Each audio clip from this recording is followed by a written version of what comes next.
In today's video, Sandra asks, how do I leverage the senior leaders from our company, many of whom are not socially or digital media savvy and pressed for time doing leadership things for content marketing? This is a great question. It's a very common question, especially in the public relations space, because what tends to happen is you'll get some initial interest because somebody read something on an airline magazine, right? Or a leadership showcase piece in Harvard Business Review. And like, we got to do this. And then a week later, they're like, oh, too busy. And so there are a couple of different ways to handle this. Now, for the leaders who really want to jump in, a really good template for that is the work that John Legere, the CEO of T-Mobile, does. He is all in all the time. And for him, that's his thing. Like, he's responding on Twitter, and he's got a team that helps respond on Twitter to monitor it.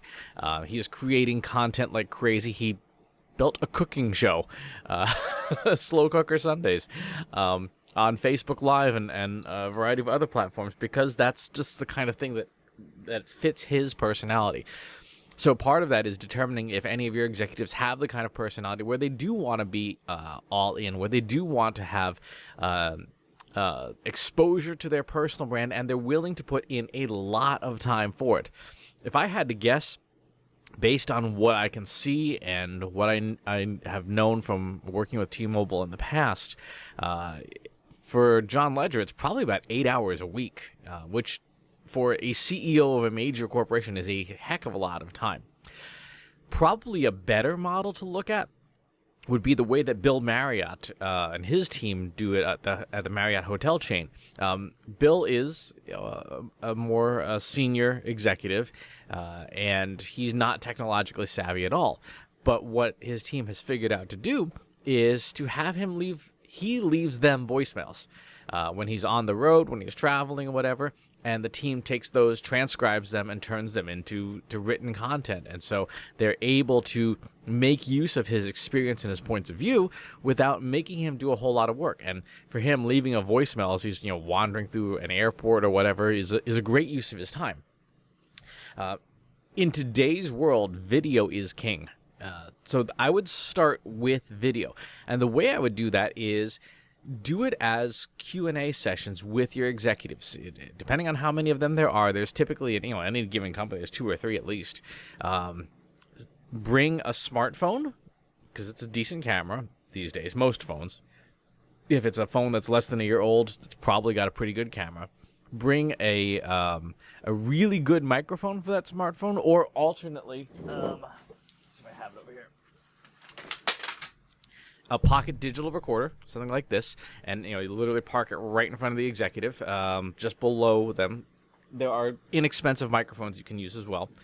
And what you want to do is you want to record video Q&A with that executive about your industry. So if you are, industrial plastics, for example, what are some of the major issues that are happening in the industry right now? How is the company approaching sustainability? You'll want to come up with a list of questions and get them to the executives or their assistants or whoever in advance to vet them and to make sure that, like, we're not going to answer that one. Like in an industrial plastics company, they're like, no, we know that the product's destroying the environment, but we're not going to talk about that because we don't have a plan to address it yet. So you'll want to have those lists of questions, and then do 30 minutes of Q&A. Maybe do 1 interview a month with the executives to say, like, yeah, it's another 30-minute meeting on your calendar. We're going to record it. It's going to go straight through. And then what you've got is a piece of gold there that uses what we call at Trust Insights the Transmedia framework. So you take a piece of video, and now that piece of video, you split out the audio. Guess what? Now you've got audio that you can chop up into podcasts. Take that video, chop that up. Now you've got little things for Instagram stories or your Instagram news feed.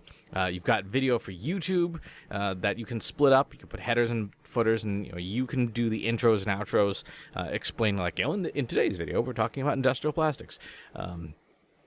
Then you can take the MP3 file and send it to a transcription service. I use otter.ai, OTTER.ai, and it will transcribe your audio and turn it into written, raw content, and then you'll take that edit that, slice that up, that becomes blog posts. That becomes email newsletter content. If you're really blessed to have executives who like to talk a lot and say things that are valuable, you can even potentially take all the transcripts and bundle them together as an ebook or a white paper or things like that. And by doing this, that one video becomes many, many pieces of content that you can use, that you can promote, that you can load up with keywords and things, and really build out a huge library of valuable content that's on topic, on brand, in the voice of the people who are speaking it. And it's them, especially in the videos. You can assure them, like, look, we're not going to post the whole thing uncut unless they want to. But more than anything, we're going to post the chunks, the 1 or 2 minute chunks, so that people can hear, oh, these folks really know what they're talking about. They seem to know their business pretty well. What kinds of questions? You want to ask questions that your customers are asking. So go into your customer service inbox. Go into your comments on social media. Go into the industry forum for your industry on Reddit. Pull out questions that people actually have, and then get your executive's point of view on how to on how those questions should be answered. So, for example, in machine learning, I answer questions all the time. Some of them are in these videos, some of them are in newsletters and stuff, but we know the questions people are going to ask. We know the questions that people want to know more about. Answer those questions, and that way, you and your executives never run out of content, right? You never, ever run out of content.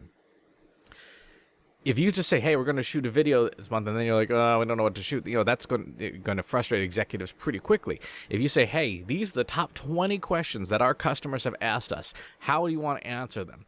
That's interesting to an executive, and it even has a side benefit of helping the executive become more customer-focused than they already are, because they're literally hearing the voice of the customer. So make sure that you're pulling these questions from real customers that have a need for answers, and that you have the answers for them. So that's my recommendation for how you would leverage senior leaders from your company. Video them, 1 30-minute meeting per month per executive. Do it separately. Do not do it in a group unless they tell you to. Give them the option of also things like voicemails if they want, or MP3 recordings, voice memos, whatever, if they want to do that. And base it all on what customers are asking so that you never run out of content. If you have follow-up questions, leave them below. As always, please subscribe to the YouTube channel and the newsletter, and I'll talk to you soon. Want help solving your company's data, analytics, and digital marketing problems? Visit trustinsights.ai today and let us know how we can help you.